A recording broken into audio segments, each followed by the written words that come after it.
Baru saja Ahok gagal menggapai ambisinya sebagai DKI 1, muncul isu fitnah dari seorang asing antek komunis yang bernama Alan Nairn.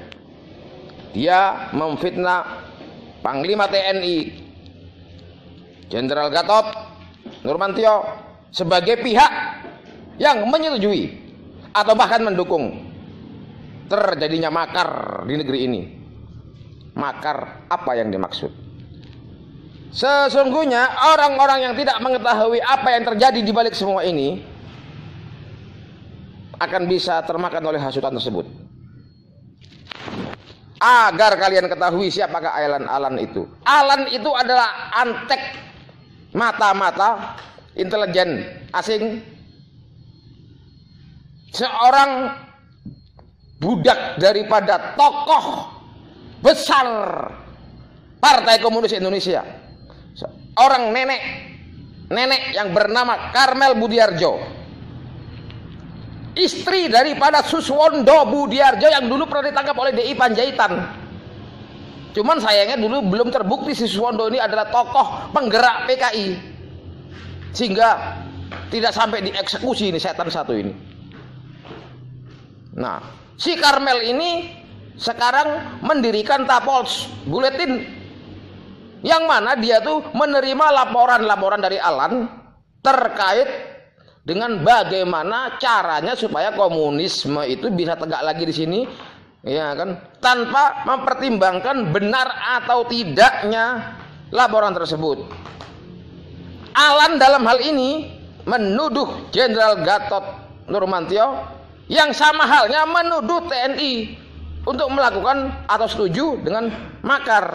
Ini adalah kembali terjadi upaya-upaya intelijen sebagaimana dahulu kala pernah dituduh Angkatan Darat akan melakukan upaya-upaya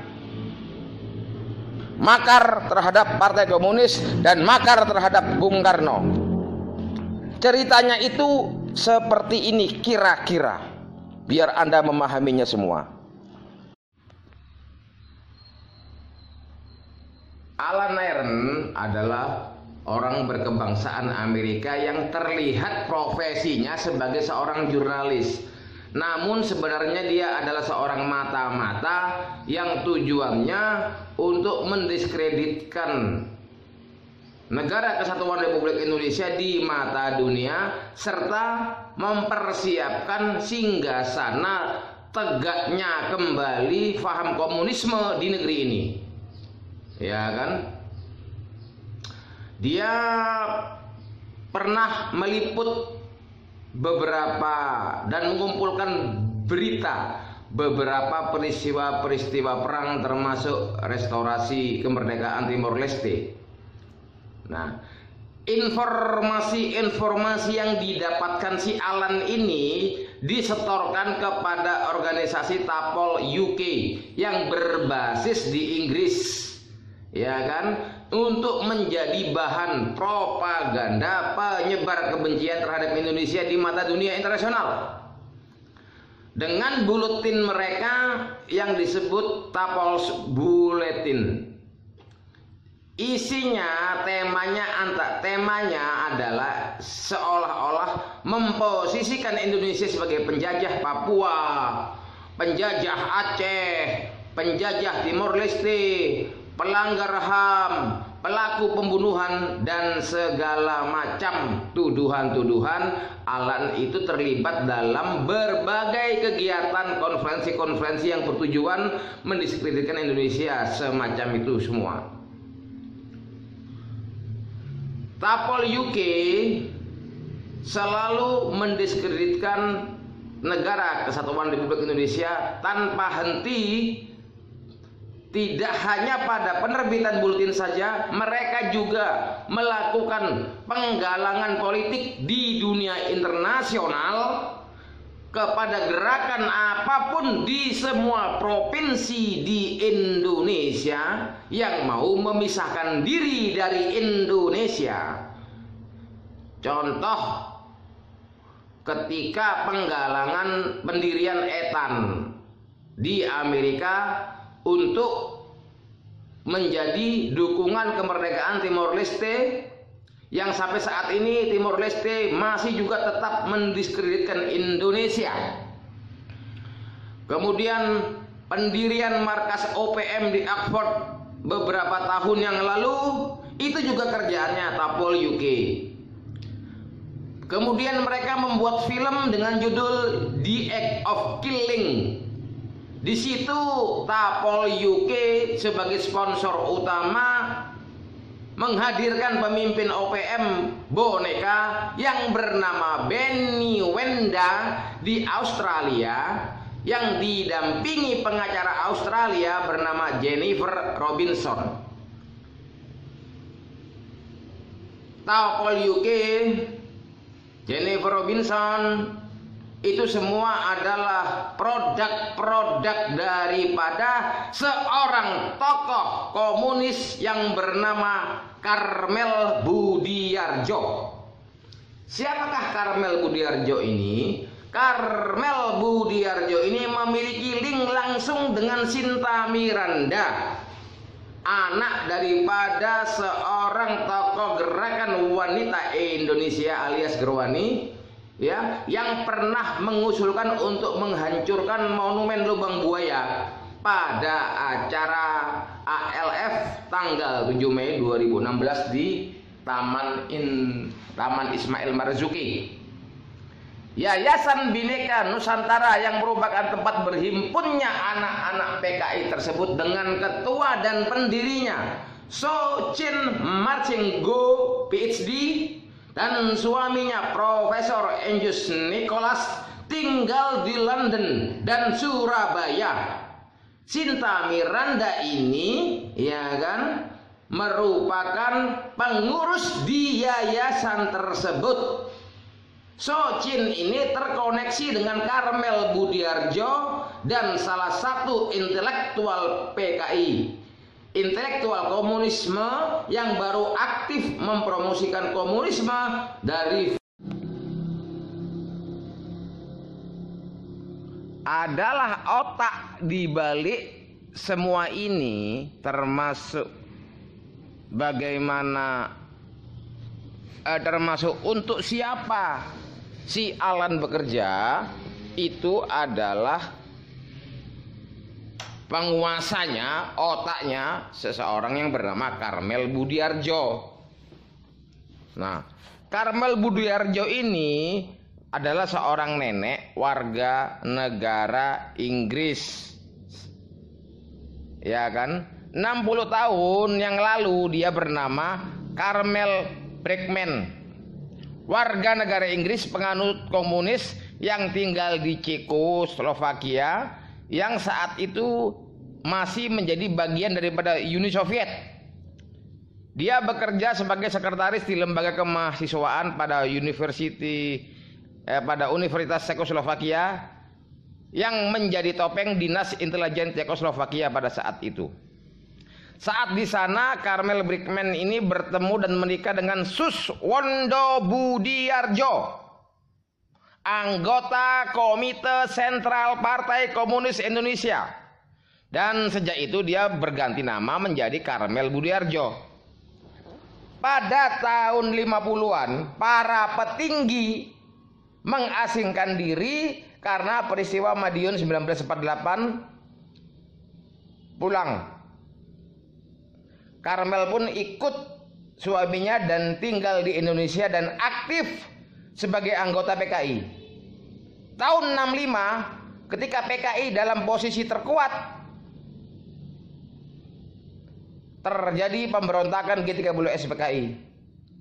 Nyoto, ketua divisi propaganda dan agitasi PKI, merupakan pimpinan yang mensukseskan peristiwa tersebut.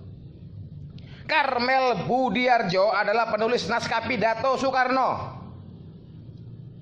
Salah satu contoh karya Karmel Budiardjo adalah pidato Soekarno terkait perebutan Papua Barat. Jadi disimpulkan Karmel Budiardjo merupakan orang yang paling berjasa dalam upaya perebutan Papua Barat.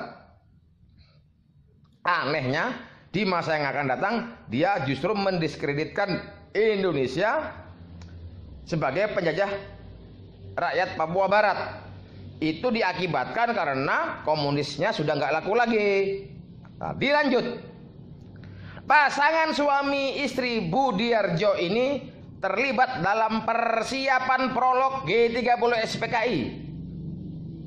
Itu terbukti pada saat DI Panjaitan pernah menangkap Suswondo Budiarjo saat proses penyelundupan senjata Chung dari Republik Rakyat Cina di dalam bahan bangunan untuk pendirian gedung Konevo. Senjata Chung adalah senjata yang digunakan oleh pasukan G30 SPKI, didominasi dengan senjata tersebut. Karmel Budiarjo adalah pemalsu surat Duta Besar Andrew Gilchrist yang menyebut ada bagian dari Angkatan Darat Indonesia yang bekerja sama dengan Amerika dan Inggris untuk menjatuhkan Soekarno kelak, yang disebar dokumen tersebut oleh Subandrio kepada wartawan Al-Ahram Mesir pada 5 Juli 1965. Ini kembali terulang lagi, orang-orang komunis mendiskreditkan Angkatan Darat. Dalam hal ini Panglima TNI dituduh makar. Ini bangkit lagi pola-pola mereka. Menurut Ladislav Bittman, mantan intelijen Ceko, dalam bukunya The Deception Game terbitan 1973, bahwasanya pembuatan dokumen Gilchrist tersebut adalah salah satu operasi yang dilakukan Departemen D Dinas Intelijen Cekoslovakia yang tugasnya membuat operasi kabar bohong, yaitu mengecoh musuh dengan memberikan informasi palsu. Tujuannya untuk merusak kepercayaan kepada pejabat pemerintah dan pemimpin politik yang anti komunis.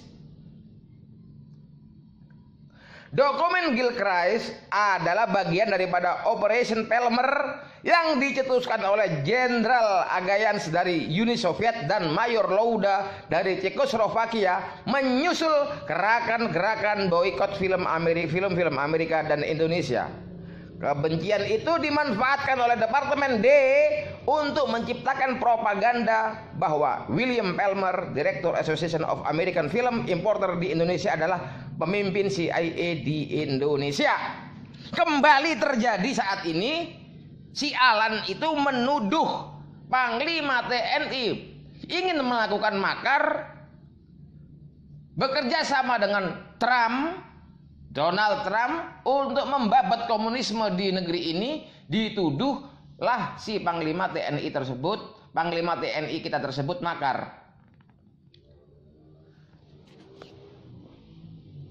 Berkat agitasi daripada Departemen D pada tanggal 1 April 65, demonstran PKI antara lain Gerwani dan pemuda rakyat menyerang Villa Palmer di Gunung Mas, yang menurut sejarah adalah lokasi penemuan dokumen Gilchrist. Uni Soviet juga memainkan peranan memanas-manaskan suasana melalui siaran luar negeri Radio Moskow yang isinya menyudutkan Amerika terkait usaha subversi. Bukti Karmel Budiarjo, pembuat dokumen Gilchrist, itu sangat mudah, yaitu penyangkalan dari pihak Inggris yang menyatakan secara tata bahasa tulisan di dokumen Gilchrist memang bergrammar ala Anglo-Saxon, tapi mereka tidak mengakui bahwasanya mereka yang membuatnya. Berdasarkan fakta tersebut, kita dapat menemukan petunjuk siapa pembuat dokumen tersebut. 1, dia harus bisa grammar Inggris seperti seorang native speaker dan ahli dalam menulis dokumen diplomatik. 2, dia harus memiliki hubungan dengan intelijen Ceko yang tinggal di Indonesia, yang pada tahun 1965 sangat jarang karena Indonesia lebih dekat kepada RRC dan Uni Soviet. Tiga, dia harus komunis yang dekat dengan pusat kekuasaan. Di antara tahun 1964 dan 65 hanya satu orang di Indonesia yang memenuhi semua syarat penulisan dokumen tersebut, yaitu Karmel Budiardjo. Sebab dia adalah warga negara Inggris yang tinggal di Indonesia dan sebelumnya bekerja untuk lembaga intelijen Ceko. Pekerjaannya adalah menulis pidato kenegaraan untuk Soekarno, dan dia adalah komunis dan sekaligus istri dari petinggi PKI yang menyelundupkan senjata untuk persiapan pelaksanaan G30S PKI. Nah, Alan Nairn ini merupakan penyetor informasi kepada Karmel Budiardjo dan kelompoknya Tapol's Bulletin untuk senantiasa menjadi menu yang disantap oleh orang-orang awam, seolah-olah terjadi peristiwa-peristiwa makar di negeri ini atau kejahatan di negeri ini. Ini hal yang perlu dicatat. Alan Nairn adalah orang asing komunisme yang bangkit juga pada saat ini untuk membela pelaku-pelaku komunisme yang saat ini sudah mulai terdesak di negeri ini, dan kemudian menjatuhkan harga diri, menjatuhkan nama para pejabat-pejabat Pancasilais yang masih ada eksis di negeri ini. Berhati-hatilah kalian semua, bahwasanya tidak akan lama lagi komunisme akan segera melancarkan operasinya di negeri ini dan membantai kalian apabila kalian senantiasa berdiam diri. Demikian, terima kasih.